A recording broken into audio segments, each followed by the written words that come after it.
মুসলিম প্রার্থী তাকে দিয়েছেন। এর থেকে প্রমাণ করে যে কংগ্রেস ধর্মনিরপেক্ষ দল।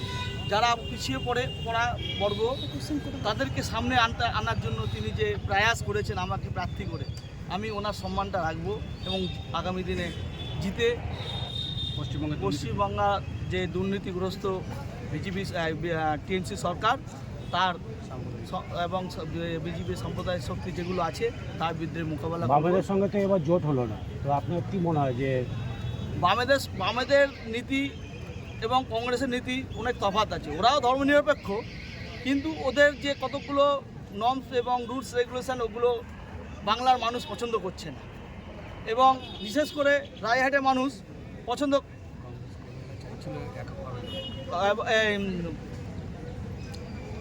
রায়হাটের মানুষ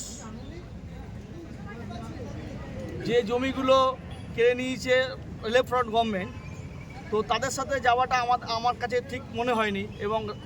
এবং